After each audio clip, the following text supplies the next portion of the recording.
Hello friends, स्वागत है एक और वीडियो में। इस वीडियो में हम बात करेंगे ऑन पेज एसईओ एक्टिविटीज़ की, या ऑन पेज एसईओ में हमें क्या क्या करना चाहिए अपनी वेबसाइट पे और क्या क्या इंपॉर्टेंट चीज़ें हैं। ये वीडियो में हम दो एस्पेक्ट्स कवर करेंगे, एक तो टेक्निकल एस्पेक्ट्स है और एक नॉन टेक्निकल चेंजेस जो रहते हैं। नॉन टेक्निकल चेंजेस ज़्यादातर कंटेंट रिलेटेड रहते हैं, तो उसके बारे में भी हम बात करेंगे इस वीडियो में। ठीक है, ऑन पेज एसईओ क्यों करना ज़रूरी है? क्योंकि आपकी जो वेबसाइट है उसको गूगल जज करेगा उसके कंटेंट के बेसिस पे, उसके टेक्निकल एस्पेक्ट्स के बेसिस पे। और अगर अप टू द मार्क नहीं है, वो आपकी वेबसाइट अगर क्राइटेरियाज मीट नहीं कर रही है, तो गूगल उसको रैंक नहीं करेगा। इसलिए ऑन पेज एसईओ बहुत ज़रूरी हो जाता है। इसके लिए अभी ज़्यादा टाइम वेस्ट ना करते हुए हम डायरेक्टली जाएंगे ऑन पेज एसईओ में कौन कौन से पॉइंट्स है उसके बारे में हम बात करेंगे। सबसे पहले है modifiers in the title tag. Okay, modifiers in the title tag क्या होता है? जब भी हम कोई वर्ड्स ऐड करते हैं जिनसे हमें क्लिक करने का चांस, जिनसे लोग ज़्यादातर उसको पे क्लिक करेंगे, उसको मॉडिफायर्स बोलते हैं। जैसे टर्म्स हो गए top, best, year, 2022, 23, 24 etcetera, buy, review, guide, solve etcetera. ऐसे जब मॉडिफायर्स आपके टाइटल टैग में रहते हैं तो लोग उस पे सर्च इंजन पे ज़्यादा क्लिक करते हैं, ऐसा रिसर्च बताती है। तो हमें ये सारे वर्ड्स हमें डालने चाहिए। इनफैक्ट अगर आप वर्डप्रेस यूज़ कर रहे हो, रैंक मैथ का अगर आप एसईओ टूल यूज़ कर रहे हो, तो उस पे भी अगर आप नंबर डालते हो तो वो आपका एसईओ स्कोर बढ़ा देता है। एक सिंपल एग्जांपल ले लें, वेबसाइट डेवलपमेंट कंपनीज़। ओके, तो अगर हम डालते हैं वेबसाइट डेवलपमेंट कंपनीज़, तो यहाँ पे हमें पहले एड्स आ रहे हैं, उसके बाद हमें ऑर्गेनिक रिजल्ट्स आ रहे हैं। अब यहाँ पे आप देखिए, फर्स्ट वाला जो रिजल्ट है उसमें बताया है टॉप 100 वेब डेवलपमेंट कंपनीज़। हालांकि सेकंड में वो बता रहे हैं top 30 web development companies. Okay, तो यहाँ पे टॉप 30 लिखा हुआ है, यहाँ पे टॉप 100 लिखा हुआ है। ऑब्वियसली अगर आप ये रिजल्ट्स में जा रहे हो तो चांसेस है कि आप टॉप 100 वाले पे क्लिक करोगे। वहाँ पे टॉप और 100 काउंट भी दिया हुआ है। ओके, और यहाँ पे ईयर भी दिया हुआ है, तो ये दोनों वेबसाइट पे ज़्यादा से ज़्यादा क्लिक्स आते हैं। वेरेज अगर सिर्फ हमने प्लेन टेक्स्ट लिखा हो, for example best website development company, तो बेस्ट भी एक मॉडिफायर हो गया। वेबसाइट डेवलपमेंट कंपनी इन मुंबई, ये जो ये वाला जो कीवर्ड है इसमें कोई मॉडिफायर नहीं है, तो चांसेस क्लिक के बहुत कम है। अब आप ये सोच सकते हो या आप ये बोल सकते हो कि इसने तो मॉडिफायर ऐड किया हुआ है 20 बेस्ट, तो ये नीचे कैसे आ रहा है? मॉडिफायर ऐड करने से आपकी वेबसाइट टॉप पे रैंक करेगी, इसकी गारंटी नहीं है, बट गारंटी ये है कि लोग उस पर ज़्यादा से ज़्यादा क्लिक करेंगे। तो मॉडिफायर्स ऐड करने का पर्पस यही है कि आपको ज़्यादा से ज़्यादा क्लिक्स मिले जब आपकी वेबसाइट टॉप पे रैंक हो जाए, और ना कि आपकी वेबसाइट गूगल टॉप पे रैंक कर देगा जस्ट बिकॉज आपने मॉडिफायर ऐड किए हुए हैं। ठीक है, अभी ये जो टाइटल्स है ये गूगल वेबसाइट से ही उठाता है। लेट्स से मैं आपको ये एक रिज़ल्ट ओपन करके एक डेमो दिखा देता हूँ। यहाँ पे जैसे ही अगर आप जाओगे तो आप देखो top 100 web development companies in India, ये इसका टाइटल है। और ये यहाँ पे भी टाइटल है, वेब पेज का भी टाइटल यहाँ पे है, top 100 development companies in India. तो ये दोनों टाइटल्स आपको वहाँ पे ऐड करने पड़ेंगे। अगर आप योस्ट एसईओ या रैंक मैथ जैसा वर्डप्रेस प्लगइन यूज़ कर रहे हो, या फिर आपकी वेबसाइट वर्डप्रेस पे, तो ये इजीली मैनेज हो जाता है। अगर आपकी वेबसाइट कोई और टेक्नोलॉजी में है तो ये आपको कोड के द्वारा करना पड़ेगा, या फिर अगर आपके डेवलपर ने आपको एडमिन पैनल दिया होगा तो उसके थ्रू आपको ये मैनेज करना पड़ेगा। ये था अपना फर्स्ट पॉइंट। अभी हम जाते हैं हमारे सेकेंड पॉइंट की ओर। हमारा सेकेंड पॉइंट है heading tags, keywords in the heading tags. So basically ये HTML के हेडिंग टैग्स है, H1, H2, H3, ये हेडिंग टैग्स बोलते हैं। मतलब इस पे जो भी टेक्स्ट रहता है वो हाईलाइट हो जाता है वेब पेज पे, HTML उसको हाईलाइट कर देता है।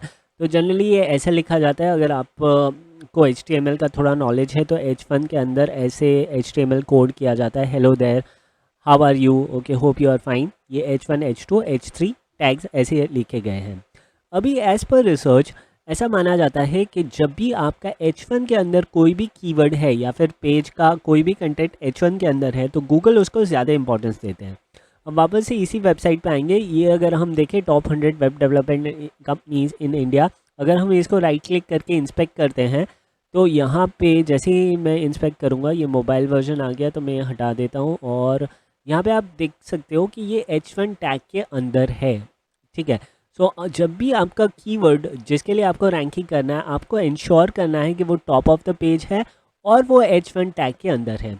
अगर आप वर्डप्रेस यूज़ कर रहे हो तो ये बाय डिफ़ॉल्ट हो जाता है, अगर आप ब्लॉग आर्टिकल या पेज बनाते हो। अगर आप वर्डप्रेस यूज़ नहीं कर रहे, कोई और टेक्नोलॉजी यूज़ कर रहे हो, तो आपका डेवलपर ये आपको फिक्स करके दे सकता है। तो बेसिकली जो भी आपका मेन कीवर्ड है वो H1 के अंदर होना चाहिए। ठीक है। ये था हमारा सेकंड पॉइंट। अभी हम जाएंगे हमारे थर्ड पॉइंट की ओर।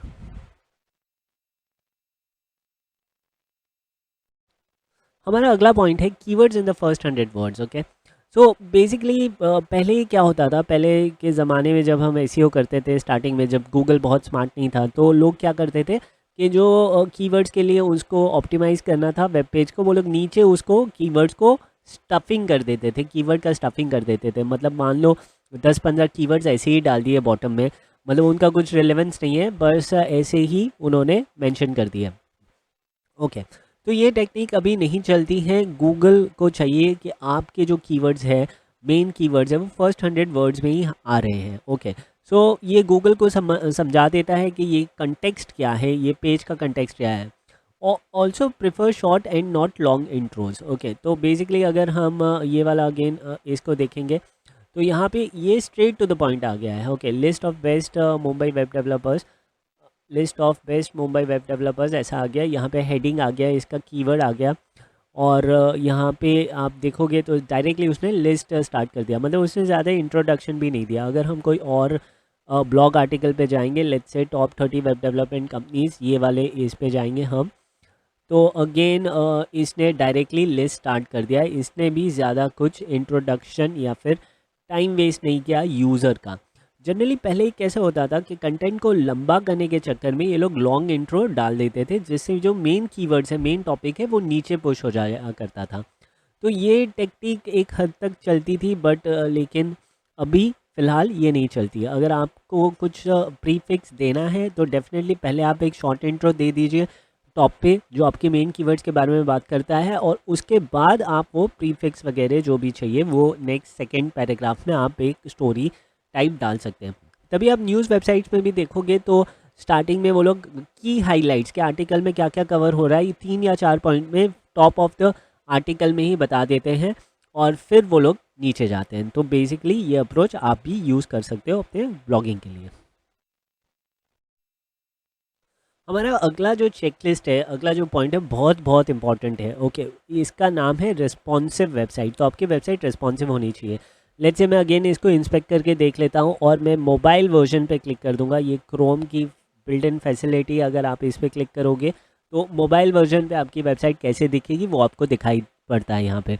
तो अगर हम देखेंगे तो ये वेबसाइट एकदम रिस्पॉन्सिव हो गई है। यहाँ पे मुझे कहीं पे भी जूम इन करने की ज़रूरत नहीं है, कोई भी एक पॉइंट्स अगर मुझे मेन्यू में भी जा रहा हूँ तो एवरीथिंग सब कुछ क्लियरली विजिबल है। अगर आप मोबाइल से भी आप जा रहे हो तो आपको कोई दिक्कत नहीं होगी।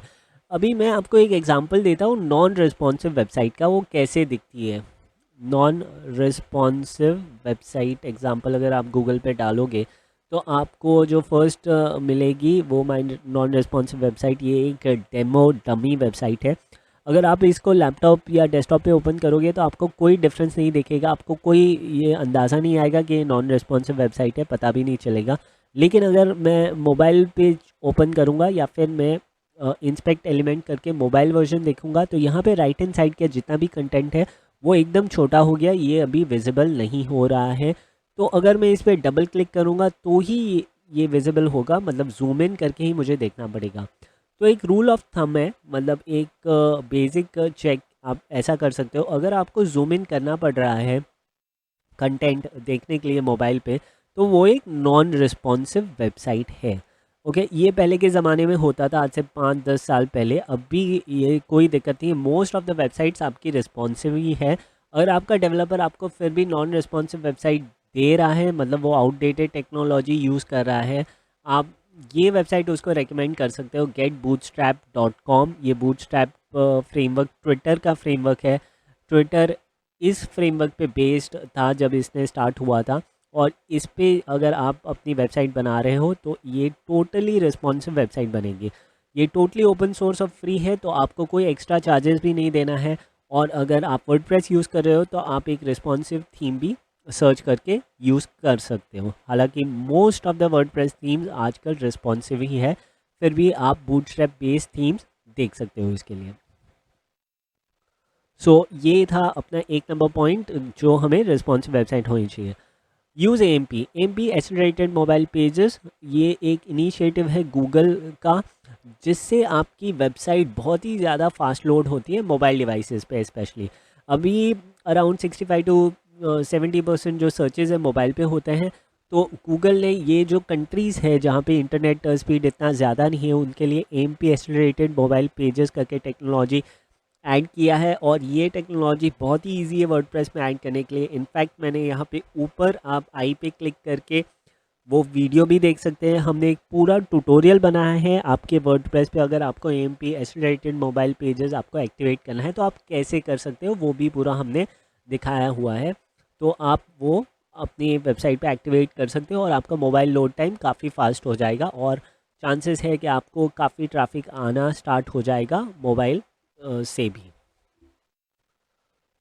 तो इतना ही था रिस्पॉन्सिव वेबसाइट के लिए। अभी हम जाएंगे अगले पॉइंट पे, इंटरनल लिंकिंग। इंटरनल लिंकिंग बहुत ही इंपॉर्टेंट चीज़ है। इसका इंपॉर्टेंस क्यों इतना ज़्यादा है? Okay, helps crawlers know about the important pages on your website. Okay, helps the site traffic to move through your website. Okay, तो बेसिकली क्या होता है इंटरनल लिंकिंग? आपने अपनी ही वेबसाइट पे अपने अलग अलग पेजेस को इंटरलिंक किए हैं। लेट्स से फॉर एग्जांपल आपका ये होम पेज है, आपने होम पेज पे कुछ लिंक्स डाल दिए हैं, वो लिंक पे क्लिक करके यूज़र आपके इनसाइड पेजेस पे जाएगा। अभी ऐसा मानते हैं कि इंटरनल लिंकिंग को भी बैकलिंक गिनता है गूगल, कि लेट्स से फॉर एग्जांपल आपका पेज ए गूगल पे रैंक हो रहा है और उस पर आपने जितने भी अपनी इंटरनल लिंक्स डाले हुए हैं वो गूगल उसको भी ज़्यादा इंपॉर्टेंस देगा। ठीक है, तो लेट्स से फॉर एग्जांपल अगर आपका पेज ए रैंक हो रहा है गूगल पे और बी सी डी ये और 3 पेजेस हैं जिसका लिंक आपने ए पे डाला हुआ है, तो गूगल इनको भी ज़्यादा वेटेज देगा क्योंकि ये लिंक्स आपकी इंटरनली लिंक्ड हैं। ठीक है, अगर इंटरनल लिंक का एग्जांपल देखना है तो बेस्ट एग्जांपल और कोई एग्जांपल मेरे दिमाग में नहीं आता विकिपीडिया के सिवाय। अगर आप विकिपीडिया पे कुछ भी डालो, ओके, विकिपीडिया पे अगर आप जाते हो और लेट्स फॉर एग्जांपल इंग्लिश पे हम क्लिक करें और यहाँ पे हम कहीं पे भी जाए, लेट्स से हरिकन लेस्लिया, अगर हम इस पर क्लिक करें तो यहाँ पे हमें बहुत सारे इन्फॉर्मेशन मिलेगा, बहुत सारे इंटरनल लिंक्स मिलेंगे। Let's say cyclone, tropical origin, named storm, 2018 hurricane, Atlantic hurricane. Okay, ये सारे इंटरनली लिंक्ड हैं। तो अगर लेट्स से फॉर एग्जांपल ये यूज़र के लिए भी बहुत अच्छा है, क्योंकि अगर मैं कुछ पढ़ रहा हूँ मुझे ये नहीं पता ये क्या है, तो मैं इस पर क्लिक करके डायरेक्टली वो स्पेसिफिक पेज पे जा सकता हूँ और वहाँ पे मुझे नॉलेज और आइडिया भी मिल जाएगा वो सारी चीज़ों का। ठीक है, तो सिमिलरली आप अपनी वेबसाइट पे भी ये कर सकते हो और इंटरनल लिंकिंग से आपके अंदर वाले पेजेस को भी बेनिफिट मिलेगा। तो ये बहुत ही अच्छा एसईओ टेक्निक है और ये आपको डेफिनेटली फॉलो करना चाहिए। अभी हम चलेंगे अगले पॉइंट की ओर, एक्सटर्नल आउटबाउंड लिंक। जैसे ही हम इंटरनली अपनी इंपॉर्टेंट पेजेस के साथ अपने अंदर वाले पेजेस लिंक कर देते हैं, वैसे ही हमें अपनी बाहर वाली जो वेबसाइट है उनके साथ भी लिंकिंग करनी चाहिए। ये गूगल का रिकमेंडेशन है। इनफैक्ट इसको बोलते हैं वाइट हैट एसईओ टेक्निक। मतलब आप कौन सी वेबसाइट्स कैसी वेबसाइट्स के साथ एसोसिएट करते हैं। इसमें takes user outside your website. तो ये एक समझने की बात है कि यूज़र आपकी वेबसाइट से चला जाएगा, वो किसी और की वेबसाइट पे चला जाएगा। तो आप अपने डायरेक्ट कॉम्पिटिटर्स की लिंक्स मत डालें अपने वेबसाइट पे। आप चाहे एक रेफरेंस आर्टिकल डाल दिए या विकिपीडिया की लिंक डाल दिए, वैसा आप इंफॉर्मेशन या फिर लिंकिंग डाल सकते हो। बट अपनी वेबसाइट का लिंक आप जब डालते हो तो वो इंटरनल हो गया, और किसी बाहर वाले की वेबसाइट का लिंक डालते हो तो वो एक्सटर्नल लिंकिंग हो गया, आउटबाउंड लिंक हो गया। ठीक है, इसमें आप ये भी टेक्निक यूज़ कर सकते हो। आपके यूट्यूब चैनल का लिंक आप डाल सकते हो, आप अपने फेसबुक ग्रुप का लिंक डाल सकते हो, वो भी आपके एक्सटर्नल लिंक्स हो गए। अगर आप वेबसाइट का लिंक डाल रहे हो तो आप मेक श्योर करना कि बहुत ही रेप्यूटेड वेबसाइट का ही आप लिंक डाल रहे हो और कोई भी रैंडम वेबसाइट का आप लिंक नहीं डाल रहे हो, ठीक है। और सेकेंडली ये भी होना चाहिए कि वो वेबसाइट आपके नीश पे भी बिलोंग करता है, आपके कैटेगरी पे भी बिलोंग करता है, बिकॉज उससे भी उसका आपका रेपुटेशन बढ़ेगा। ये बेसिकली आप जैसी संगत में रहते हो वैसे ही आपकी जजमेंट होती है। जैसे अगर मैं सिगरेट पीने वालों या फिर पीने वालों के लोगों के साथ घूमूंगा तो मेरी भी ऐसी इंप्रेशन होगी कि अरे ये भी पीता होगा। लेकिन अगर आप अच्छे लोगों के साथ घूम रहे हो तो आपकी रेपुटेशन और बढ़ेगी। तो बेसिकली एक्सटर्नल लिंक या आउटबाउंड लिंक जो भी आप वेबसाइट्स पे करते हो तो गूगल एक एनालिसिस करता है कि आप कौन सी वेबसाइट्स के साथ लिंकिंग है और कौन सी वेबसाइट्स के साथ आप कनेक्शन कर रहे हो। तो इसके लिए बहुत ही इम्पोर्टेंट चीज़ है। अगला पॉइंट है बूस्ट वेबसाइट स्पीड। तो आपकी वेबसाइट की स्पीड फास्ट होनी चाहिए, आपकी वेबसाइट फास्ट लोडिंग होनी चाहिए। तो यहाँ पे मैंने एक छोटा सा स्टैटिस्टिक्स कलेक्ट किया है। लेट्स से अगर आपकी वेबसाइट 5 सेकेंड्स फास्टर है, 5 सेकेंड्स लोड कर रही है तो faster than 25% of the website है। अगर 2.9 सेकेंड्स है तो 50% ऑफ द वेबसाइट से फास्टर है। 1.7 सेकेंड्स में लोड होती है तो 75% ऑफ वेबसाइट से फास्टर है।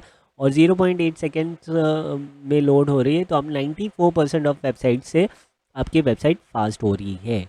तो बेसिकली ये क्यों बहुत इंपॉर्टेंट है, क्योंकि यूज़र एक्सपीरियंस अफेक्ट होता है। यूज़र एक्सपीरियंस क्या होता है, जब भी यूज़र आपकी वेबसाइट पे आता है और अगर कंटेंट बहुत ही ज़्यादा टाइम लगाता है लोड होने में तो वो उसको एक बैड एक्सपीरियंस होता है, उसको वेट करना पसंद नहीं। आजकल किसी को भी वेट करना पसंद नहीं। तो अगर आपकी वेबसाइट फटाक से लोड नहीं होती है तो चांसेस है कि वो क्लोज़ कर देगा और वापस गूगल पे जाएगा और किसी और वेबसाइट पे क्लिक कर देगा। गूगल ये ऑब्जर्वेशन नोट करता है, रिकॉर्ड करता है और वो देखता है कि कितने लोग आपकी वेबसाइट पे आते आते वापस आ गए गूगल पे। तो उसको समझ जाता है कि यार वेबसाइट का लोड टाइम बराबर नहीं है, यूज़र एक्सपीरियंस अच्छा नहीं है, तो आपकी रैंकिंग गिर सकती है। इसलिए बहुत ही ज़रूरी है कि आपकी वेबसाइट फास्ट लोड हो। अभी फास्ट लोड होने के लिए आप क्या कर सकते हो, अगर आप डेवलपर हो तो आप डेफिनेटली उसको स्क्रिप्ट वाइज ऑप्टिमाइज़ कर सकते हो। लेकिन अगर आप डेवलपर नहीं हो तो आप कुछ ये वेबसाइट यूज़ कर सकते हो, जैसे tools.pingdom.com है, जहाँ पे आपको एग्जैक्टली रीजंस ये बताएगी वेबसाइट की क्यों आपकी वेबसाइट फास्ट लोड नहीं हो रही है, क्या इश्यूज़ आ रहे हैं। यहाँ पे अलग अलग लोकेशन है, तो आप एशिया सिलेक्ट कर सकते हो। अगर आप इंडिया से देख रहे हो तो सबसे नज़दीकी लोकेशन यही रहेगा। अगर आपका सर्वर यूएस से है, यूएस वाला सर्वर यूज़ कर रहे हो तो यूएस वाले लोगों को फास्ट लोड होगी, इंडिया वाले लोगों को थोड़ी स्लो होगी बट इतनी ज़्यादा स्लो नहीं होगी। तो बेसिकली ये लोकेशन बहुत ही इंपॉर्टेंट है जो आप सिलेक्ट करोगे इसके अंदर। वंस इसकी रिपोर्ट रेडी हो गई तो ये आपको लोड टाइम बताएगी और उसके अलावा ये आपको ये भी बताएगी कि क्या क्या इश्यूज़ हैं। Add expiry headers, make few HTTP request, जो भी इश्यूज़ है यहाँ पे आपको दिख जाएगा। या तो येलो में होगा या फिर वो पिंक में होगा या रेड में होगा। अगर ग्रीन में है तो मतलब सब ठीक है, आपको कोई कुछ करने की ज़रूरत नहीं है। और यहाँ पे वो डिटेल्ड ब्रेकडाउन भी दे सकते हैं, ठीक है। अगर आपका डेवलपर आपकी वेबसाइट बना रहा है तो आप ये उसको उसके साथ डिस्कस कर सकते हो और उसको बता सकते हो कि ये सारी चीज़ें हमें फिक्स करनी होगी। अगर आप का कोई डेवलपर नहीं है तो आप वर्डप्रेस के प्लगइन्स के साथ ये कर सकते हो या ऐसी कोई थीम यूज़ कर सकते हो जो फास्ट लोडिंग थीम हो। तो ये एक अच्छा टूल है जहाँ से आप website speed, load time optimise कर सकते हो।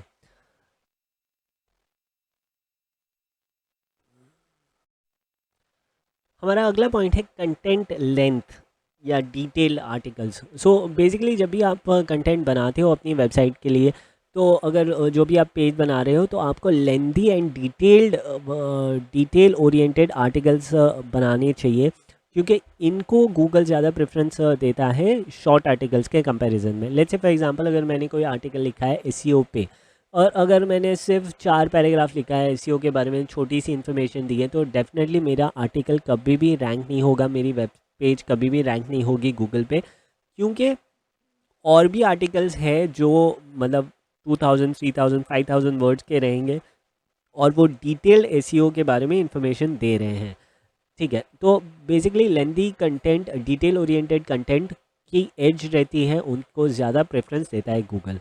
ऑन एन एवरेज जो भी आर्टिकल्स रैंक करते हैं गूगल पे उनका लेंथ है 1000 to 1900 वर्ड्स, ओके। उसके अलावा आपको थिन कंटेंट अवॉइड करना चाहिए। थिन कंटेंट क्या होता है? कंटेंट जो कॉपी किया गया है कहीं से, या फिर क्वालिटी जिसकी लो है, जिसकी क्वालिटी अच्छी नहीं है। ओके, अगर आपके डिटेल्ड आर्टिकल है तो average time spend on the website भी बढ़ जाएंगे। तो एवरेज टाइम, अगर यूज़र्स आपका आर्टिकल पढ़ रहे हैं, ग्लांस थ्रू कर रहे हैं, तो उनका वो ज़्यादा टाइम आपकी वेबसाइट पर स्पेंड करेंगे, तो वो भी एक अच्छी पॉइंट है।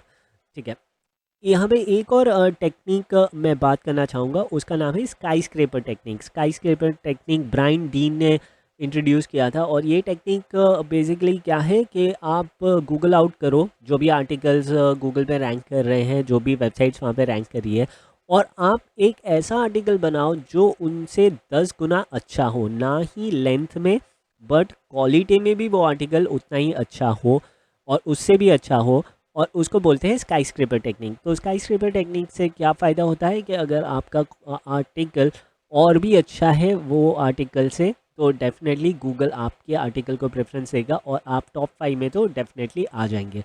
बट इसमें एक डाउन साइड है कि ऐसा नहीं होना चाहिए कि एक ही आर्टिकल आपका वैसा है और बाकी सारे आर्टिकल्स जस्ट एवरेज है या फिर शॉर्ट है। आपके पास सपोर्टिंग आर्टिकल्स भी होने चाहिए, आपके पास वो टॉपिक के रिलेटेड बहुत सारे आर्टिकल्स भी होने चाहिए आपकी वेबसाइट पे। सो बेसिकली ये हो गया कंटेंट वाइज के क्या होना चाहिए आपकी कंटेंट में। अगला पॉइंट भी कंटेंट रिलेटेड ही है। Use LSI keywords. LSI keywords क्या होता है? Latent semantic indexing. So basically इसका मीनिंग क्या होता है? ये सिनोनिम्स नहीं होते। Okay, synonyms for example shoes का सिनोनिम होगा बूट, बट LSI शूज़ का क्या होगा?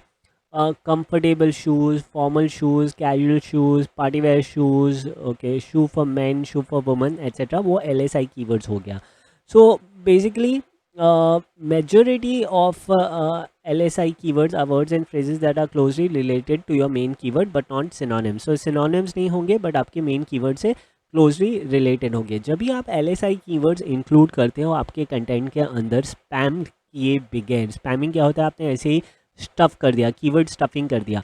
अगर आप LSI keywords डालते हो विदाउट स्पैमिंग, तो गूगल क्या सोचता है कि गूगल को पता चलता है कि भैया ये जो आर्टिकल है ये ना ही मेन कीवर्ड को ऐसे ही डाला हुआ है बट ये रिलेटेड टॉपिक्स भी कवर कर रहा है। सो फॉर एग्जांपल अगर आप एसईओ की बात करें तो एसईओ के LSI कीवर्ड्स हो जाएंगे SEO strategy, SEO keyword research etcetera etcetera. और उसके बारे में भी अगर आप कंटेंट लिख रहे हो तो एक पूरा होलिस्टिक आइडिया आप दे रहे हो रीडर्स को वो स्पेसिफिक कंटेंट के बारे में।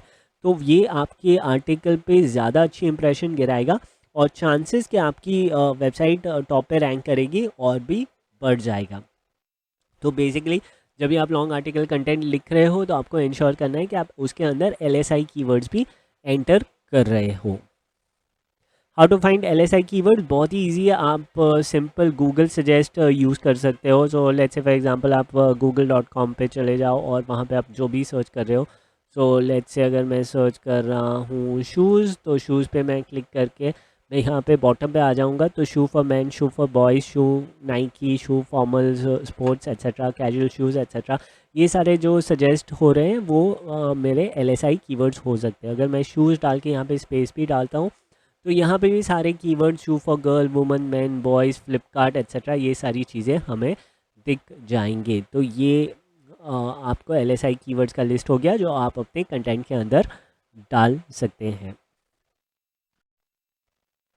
अगला पॉइंट है activate SSL on your website. SSL stand for secure socket layer. तो एक ज़माना था जब SSL तभी रिक्वायर्ड था अगर आपकी ई-कॉमर्स वेबसाइट है या आपको कोई ट्रांजैक्शन करना है वगैरह एट्सेट्रा, तो आपको SSL की ज़रूरत पड़ती थी। लेकिन अभी टाइम्स हैव चेंज्ड। अभी गूगल प्रेफरेंस देता है वेबसाइट्स को जिनके पास सिक्योरिटी है जो SSL है। फॉर एग्ज़ाम्पल यहाँ पे अगर आप क्लिक करोगे तो आपको SSL दिख जाएगा।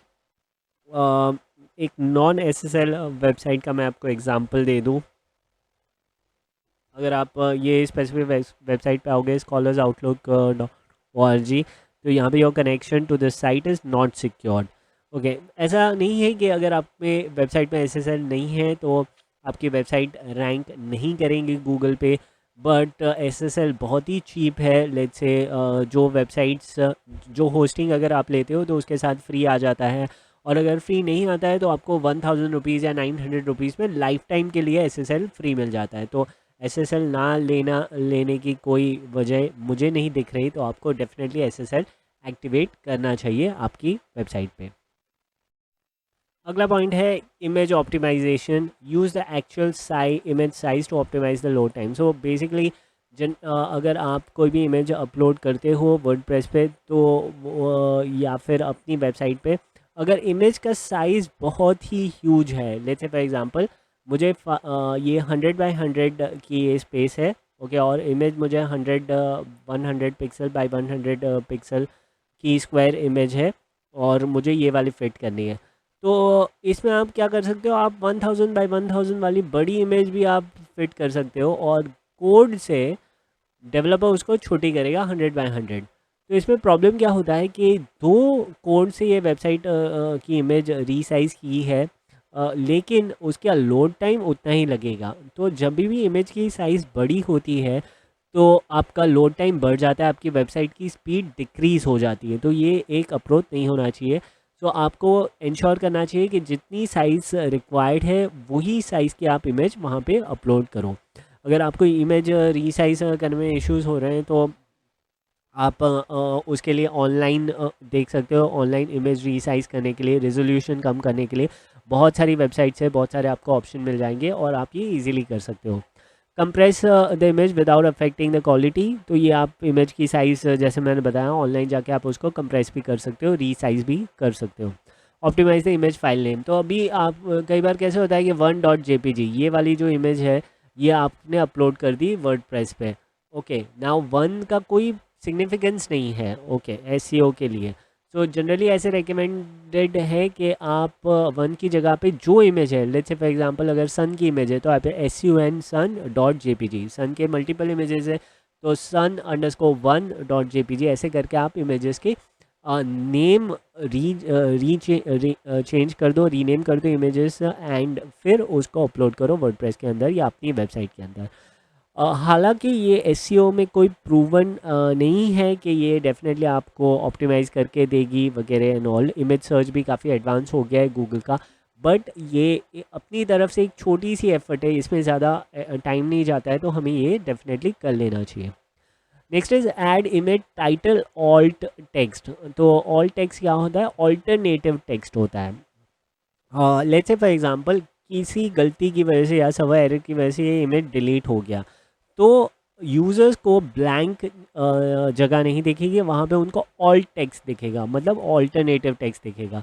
तो अगर ऑल्टरनेटिव टेक्स्ट में आपने यहाँ पे सन लिखा है, सन की इमेज है, तो वहाँ उनको सन दिखेगा, तो उनको आइडिया आ जाएगा अरे यहाँ पे सन की इमेज है या थी। टाइटल टैग भी सिमिलर काम करता है। अगर आप इमेज पे माउस होवर करते हो तो वो इमेज का जो टाइटल है वो वहाँ पे डिस्प्ले करता है।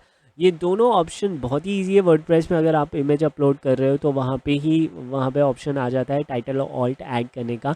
लेकिन अगर आपने कोई और CMS फ्रेमवर्क कर रहे हो या फिर कस्टम वेबसाइट बना रहा है आपका डेवलपर, तो वहाँ पे आप उनका हेल्प लेके आप इसको कस्टमाइज़ कर सकते हो उस हिसाब से। तो इमेज ऑप्टिमाइजेशन भी एक छोटा सा पॉइंट है लेकिन इम्पॉर्टेंट पॉइंट है, ये भी डेफिनेटली करना चाहिए। हालांकि हम इमेज की बात कर रहे हैं तो हमें यूट्यूब वीडियोस भी हम इसके अंदर एम्बेड कर सकते हैं। रिसेंटली लास्ट 6-7 मंथ्स में, 1 ईयर में जो आर्टिकल्स में यूट्यूब वीडियोस एम्बेड होते हैं, गूगल उनको ज़्यादा इंपॉर्टेंस देता है रैंकिंग के लिए। तो इमेजेस के साथ साथ आपके आर्टिकल में यूट्यूब वीडियोस भी एम्बेड करोगे आप तो बेटर है। ज़रूरी नहीं कि आपके ही वीडियो से आप यूट्यूब से वीडियो ले सकते हो जो आपके कंटेंट के रिलेटेड है और उनका एम्बेड आप कर सकते हो। अगला पॉइंट है आइडेंटिफाई क्रॉल एरर्स। तो यहाँ पे हम टेक्निकल पॉइंट्स की बात करेंगे। क्रॉल एरर्स कैसे आइडेंटिफाई कर सकते हैं, आप गूगल सर्च कंसोल में आपकी वेबसाइट ऐड कर सकते हो और वहाँ पे क्रॉल एरर्स आप चेक कर सकते हो कि वहाँ पे कुछ एरर्स तो नहीं है, गूगल को दिक्कत नहीं हो रही है ना आपकी वेबसाइट क्रॉल करने में।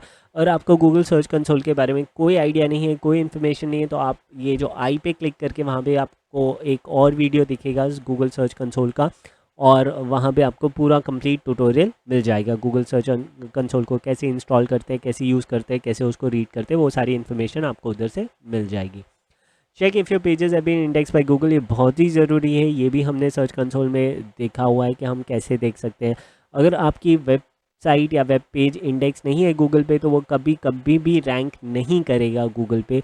तो इंडेक्स है वो आपको चेक करना चाहिए। ऑफ लेट लास्ट 3 मंथ्स और सो में गूगल बहुत ही टाइम लगा रहा है नई वेबसाइट्स के पेजेस को इंडेक्स करने में, वो क्योंकि उन वो ऑलरेडी उनके पास इतना सारा डेटा है और नई नई वेबसाइट्स आ रही हैं, तो वो काफ़ी टाइम लगा रहे हैं क्योंकि उनको भी सर्वर स्पेस वगैरह सब लगती है इंडेक्स में। तो ऐसा देखा जाता है 3 से 4 महीने भी लग जाते हैं गूगल का कंटेंट इंडेक्स करने में। ठीक है। Check broken links of the website बहुत ही इंपॉर्टेंट है, क्योंकि कई बार ऐसा होता है हमने कोई पेज गलती से डिलीट कर दिया या फिर कुछ इशू आ गया, तो ये भी हमें गूगल सर्च कंसोल से दिख जाता है कि कौन सा लिंक ब्रोकन है, कौन सा हम एक्सेस नहीं कर पा रहे हैं प्रॉपर्ली, और हम इसको रीडायरेक्ट कर सकते हैं कोई ऑल्टरनेटिव पेज पे। लास्ट है enable schema markup. Schema markup से आपका रिजल्ट, आपका जो सर्व पे है, आपका जो वेब पेज है वहाँ पे जो फीचर्ड स्निपेट है वो सब में आपका रिज़ल्ट आ सकता है, आपकी वेबसाइट आ सकती है। फीचर्ड स्निपेट का मैं आपको एक एग्जांपल बता दूँ। लेट्स से फॉर एग्जांपल अगर मैं बोलता हूँ हाउ टू मेक वेबसाइट, अगर मैं गूगल सर्च पे कर रहा हूँ तो यहाँ पे जो फर्स्ट वाला जो रिज़ल्ट है ये फीचर्ड स्निपेट का एग्जाम्पल है। यहाँ पे wix.com आ गया है फीचर्ड स्निपेट पे, जहाँ पे स्टेप्स यहाँ पे लिखे हुए हैं, और ये तभी पॉसिबल हुआ है क्योंकि स्कीमा मार्कअप इन्होंने इनेबल किया होगा।